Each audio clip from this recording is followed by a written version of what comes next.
Hi, this is Chronicles, and I'm your host, Simon Rushton. Today, I'm going to tell you a story. So I'm laughing already.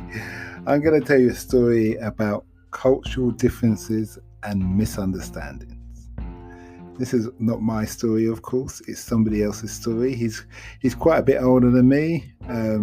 It's a story that comes to mind and brings a smile to my face. So I thought I'd throw it in there, even though it actually wasn't told in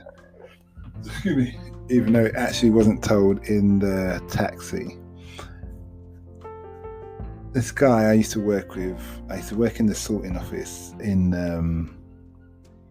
NatWest sorting office, and we used to work through the night.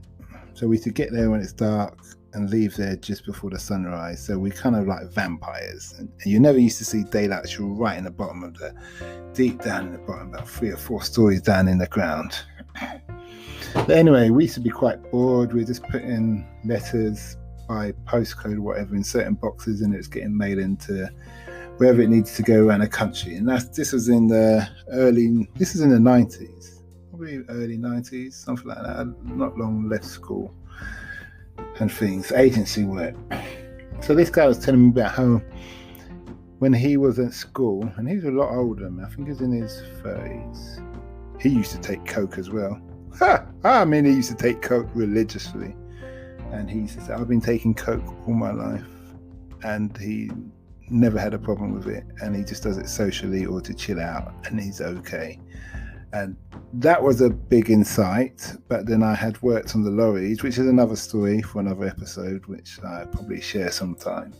But sticking with this story, he's talking about school in the 80s, and it's up north, and they were playing football, and this boy, someone kicked the football, and it went and hit this Chinese kid in the back.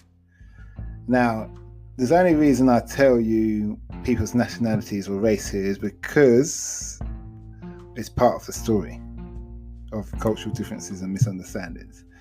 Anyway, this kind of Jack the Lad white kid, he decided to pipe up and say, hey, kick the ball back over here. And the Chinese kid, to not look weak, he kicked the ball away. So the Jack the Lad kid goes, oi, that's it, you and me after school. Right, in his northern accent. I won't attempt to do a northern accent. I'm one of the Lannisters down south. For those of the Game of Thrones fans, you get that joke.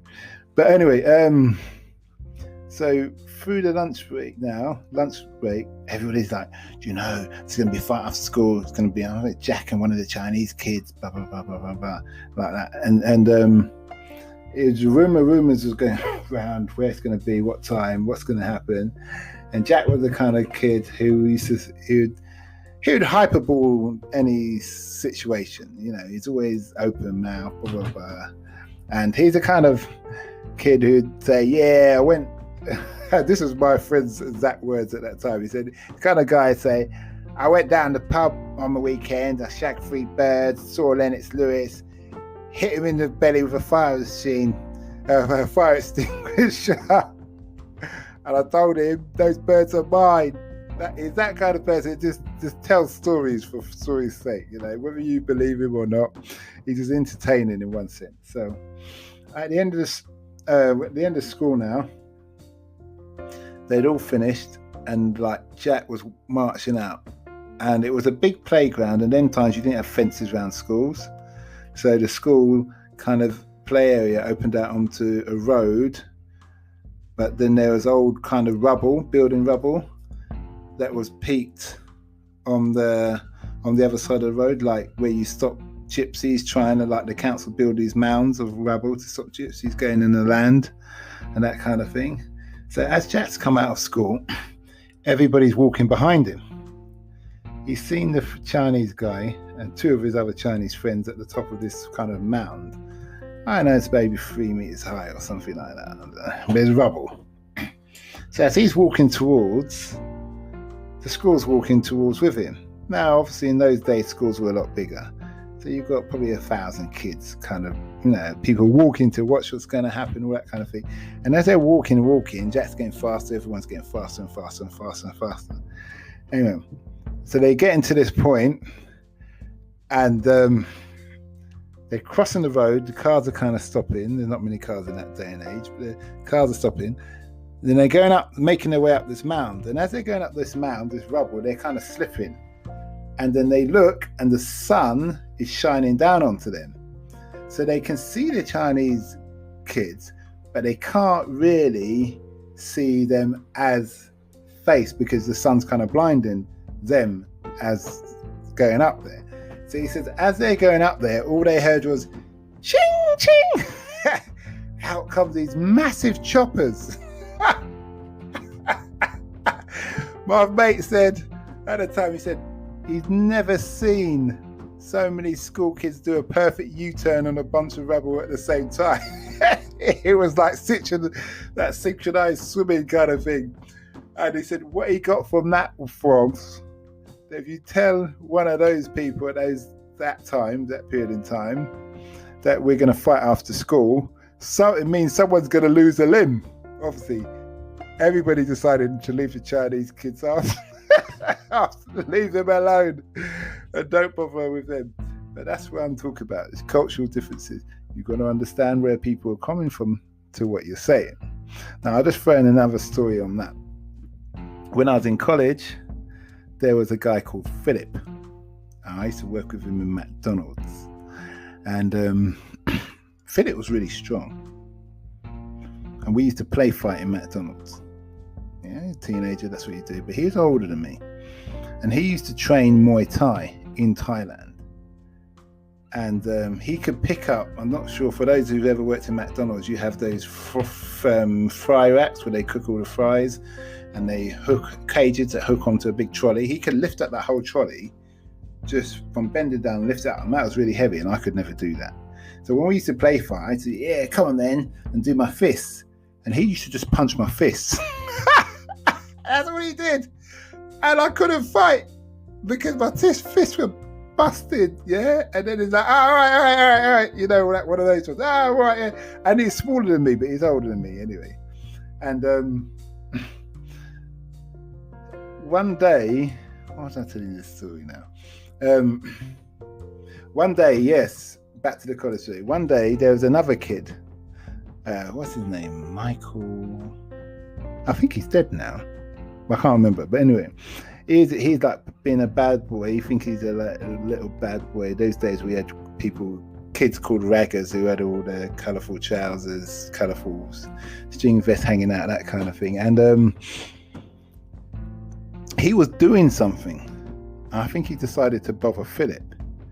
Philip was like, he ain't long come from Thailand. Before that, he was in Ghana. But his mindset was different. So he turned to this guy, Michael. He said, if you do that again, I will break every bone in your body. And the way he said it, I think Michael registered, this is a different kind of dude. This is a different kind of brother. And he thought, I'll let him go. This is not one boat I need to take a ride on. Yeah, it's not something you need to play about. You need to understand where people are coming from. Yeah, in these respects. Don't go around challenging people to fight. That's the moral of this story. Whether you're young or old, don't do it. You'll get yourself in a world of trouble if you don't know where people are coming from. Like my old man used to say, you walk around with a knife. Someday somebody who knows about knife fighting will take that knife off you and ram it straight up your ass. And you'll look pretty stupid in hospital. And they're trying to pull it out for you. Sorry for laughing, but it's just bringing back memories. But I just thought I'd share this story because, it's just morals. It's like, and I've had it before.